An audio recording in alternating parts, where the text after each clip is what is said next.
what is one of the key things to scoring low on a golf course? And whether it be in real life or whether it be the likes of here in PGA Tour 2K21. Well, it is, of course, course management, which is basically getting yourself around the course as best as possible to try and get a worst par on each hole. And one of the now, some of you are probably going to say, hold on, haven't seen you using it yourself, but that's pretty much the only reason why I don't really use it, is because I'm fairly comfortable with any shot distance. I can adjust for any shot distance majority of the time, but what I don't hear of a lot of people using is a very good tool that has been added into the game. We've always had the overhead in the game, but a very good tool. As you can see, we have our course yardage book here. We're at Druids Glen Golf Resort, by the way, which is by Hawkeye 1991, formerly known as Cal OS 1991. But as you can see, we're on the first tee anyway, and on straight away on this overview of this hole, what you're going to see is you're going to see those two numbers up there on the fairway. So the top one has a little flag and 163 yards, and the bottom one has a symbol of a golf club and says 288 yards. Now on screen above on the main screen, you'll see 288 yards down 24. So on the overhead, the 288, that's the actual. If we just come back off again, up the top right, you'll see that my driver, the TaylorMade Sim, will carry 288 yards. Now, so that's not the overall distance, that's his carry distance. So where that point is here on the overhead, that's the 288. Now we've got an 11 mile per hour headwind, but some people may not be comfortable. So just say if we were to stop at 188, the ball was to stop up there, I'd be left with 163 yards then to the pin from that point. But maybe I'm not comfortable with that. Maybe the club selection that I have, I'm a little bit in between. So maybe I have a little bit of a longer hitting club, or we'll take this 10. Let's drop to a 10 mile per hour headwind. So if it's down 8, or if it's down 24, it's going to be playing closer to 280 yards to that point where the marker on the main screen is, or on the overhead. So 280 to there, we'll say roughly maybe the driver should, if I calculate it right just now off the top of my head, should carry somewhere around about that's a short one, 275 to 278 maybe with that wind. It is downhill, it might get a little bit further. So we'll just put what we can do. I can just use the left stick now, and as you can see on the yardage book, should I say, I can pull this back. So if I'm calculating it to be roughly, we'll say 275 just for argument's sake. Now you'll see that it's changed, that it's going to be 175 yards to the pin from there, but I know obviously I'm going to get some rollout. So we'll say I'm going to get roughly no more than 15 to 20 yards rollout. So that'll be 282. Say the ball makes it to 290, we'll go with 15, just because of the fact that we have got the wind. So 290, pull it back a little bit, and it's going to leave me with bang on 160 yards into the green. Now that's not going to count in the wind as well, so we'll say it's playing maybe closer to 170. So what I can do now is I'll just have a little look through my clubs. Okay, I've got a 5 iron, carry a 178, or I've got a 6 iron, 168. Alright, I'm comfortable enough with that. So let's hopefully get a good tee shot. That's good. Alright, we'll just chase that down. So it's touchdown 276, and I was pretty much bang on the money, made it out to 291. I was only a yard off there, so it's left us 158 yards up 12, which is going to be playing about 162. Now it is saying 159 there again, but obviously it's not counted on the yard. The only thing now is that on the yardage book, it does say 3 inches. Oh, sorry, it's stopping 3 inches shy. If we just zoom in on the green there, well, now it's saying 1 inch. Yeah, it doesn't give you elevation changes on the yardage book, unfortunately. Hopefully that actually does get patched in. It has been suggested. So we're going to say with this 11 mile per hour headwind now, it's going to be playing about 159, say 169, 173 maybe with the wind. So I've got a choice. I can do, now you see default wise what the game has done, you'll see it on the top right, it's defaulted me onto the 7 iron. But obviously that's going to come up well short with that headwind. So we're saying what, 173 roughly. 173. Wind is trying to go up. So 76, 186. That for me is bang on to the pin of 4-iron. Now I'm going to want to put a little bit of loft on this. And actually what I'm also going to do is I'm just going to have a little look. I know I do have plenty of room. Plenty of room to roll. I'll have a look and see what the green is doing. So it seems to be running slightly uphill. It's not too much in the way of break. There is some slight left to right over this way and some slight right to left over this way. It's sort of chopping and changing back and forth in here. So I can just reset that again. So let's see. I could well get this wrong, but yeah, it's playing 159, 163, 167. Wait, 167, 177. Okay, I actually need to come back down. 5-iron. Let's see how a 5-iron will do. I could come up a little bit short, but it should be comfortably on the green.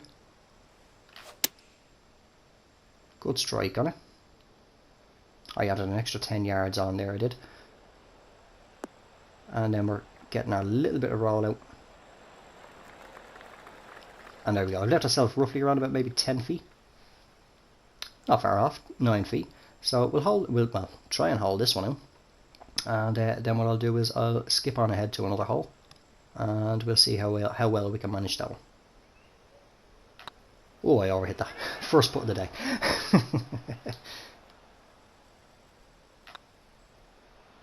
Alright, escape of the par.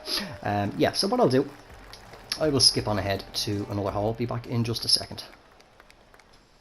Alright, so here we are up on the 5th. It's par 5, and it is playing 511 yards to the pin, down 15 feet. Won't worry about the elevation for now, but we've got a nice 11 mile per hour tailwind behind us.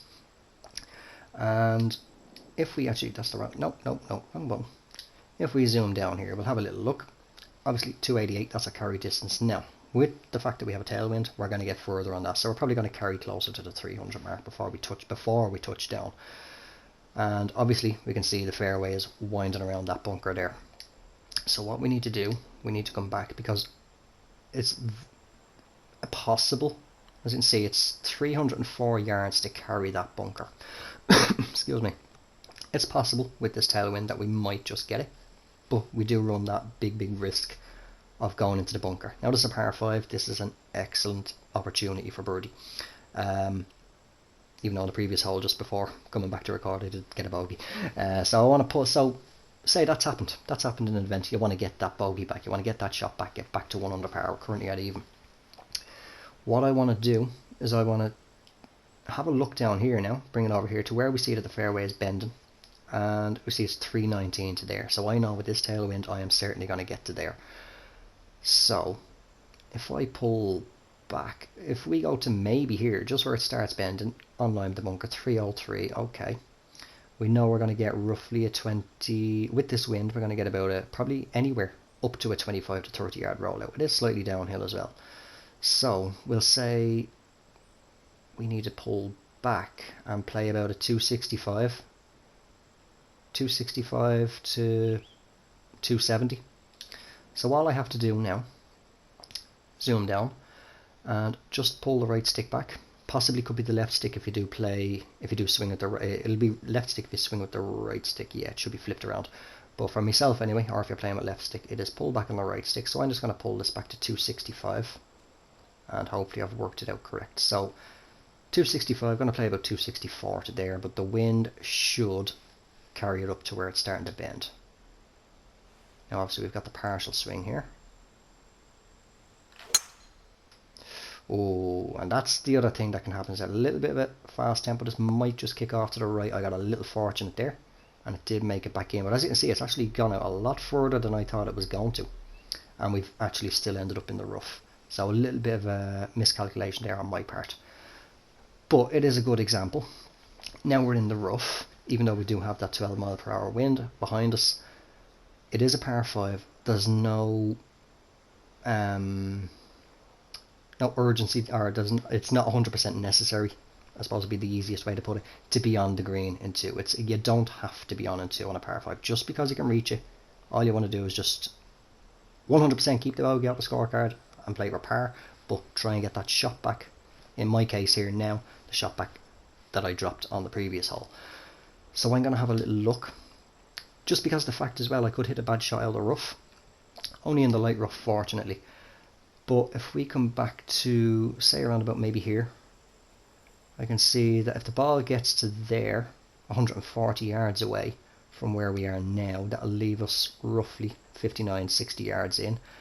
And that's pretty good for a nice flop shot. Pretty much a full flop shot for the clubs that I personally have. See, this is the thing as well, with the club selection, it could well be different for yourselves. So let me see, 140 to there. So with that wind and where we're coming out, I'm thinking all I need to do is come back 140, so say about 130. We're not going to get really full power, but I will pull back a little bit. I don't even need to actually pull back a little bit. I can just even just slightly loft it and just play a pitching wedge down to here. And I know people are going to say, oh, you can reach it from there, like there's no need to be laying up and all like this. Now I've carried on a little bit further. I could have pulled back on the loft a lot more, but it should still leave me a decent little flop shot in, I hope. 43 yards, that's actually not bad. That's not too bad at all. But if you think about it, if you look at the pin position and the angle that we would have been coming in from there, ball could have easily splashed off to the right or off to the left, and it could well have stuck the green but left us with a monstrous putt. You could screw that up and you could be 3-putting for par at best if you were to hold the green and be on for an eagle, or you could easily come up well short. I have not got the controls right today. Come up well short and ended up in this bunker, left yourself with a difficult little flop shot out of the bunker onto the green to try and scramble the birdie. But now we've got ourselves, I'll just reset that shot, we've got ourselves a reasonable chance. Now it's defaulted me on a pitch shot and I'm not really a fan of doing that, so I will go with the flop. Let me actually just have a little quick look. Have we got in? Okay, I've got a splash shot with the pitching wedge. It's going to go 39 yards, so I mean I could choke back a little bit on that. Maybe bring it back to 37 or so. Shouldn't roll out too far. Wind won't really affect your splash shots. It's not getting too high of a trajectory. Chip shot certainly out of the question. Normal shot, pitch shot. So I've got the choice now. I've got between splash shot on the pitching wedge, or I can take a bit of a lofted shot on the lob wedge for a flop. We'll try a flop just for fun. Actually, no. I'll tell you what. We'll go with the splash shot. Go with the splash shot. That's 39. I'm going to pull it back to just 36, 37 yards. We'll aim out a little bit because we do see that the green is running right to left. I'm just going to feel just for where I want the swing. Just pull back in a little bit actually. That was a little bit short, but should get a little bit of decent run on it. That's not bad at all. And we've left ourselves now a decent birdie opportunity. Doesn't look to be breaking too severe, maybe only about here, so hopefully we can pull this shot back. And there we go. You don't always have to go attacking those greens in 2 on a par 5. Set yourself up for the shot that best suits you personally. So as I said, if a shot for you personally is not too comfortable, I'll just play this hole while I'm winding down the video. So as I say, like I mean, I'll just hit this shot now. I'm fairly comfortable. Ooh, I hit it fast. That could be in the rough. I'm fairly comfortable with whatever it's going to throw at me next, wherever I've landed myself, which is 196, playing about 198 with the wind. So I'll choke back. Personally myself, now I'll choke back on a 5-wood, bring it back to about 189 and just put it well out for the wind. I'll let the wind take it. But just set yourself up for the shots that best suit your playstyle. If you're not comfortable with a certain shot, maybe you know you're going to end up being in between clubs on those par 5s or off the tee on a par 4, wherever you're going to end up, you know you're going to be in between clubs and you're like, I'm not comfortable with de-lofting this for the rollout, or I'm not comfortable trying to loft this and get it to stop quick. Change your strategy.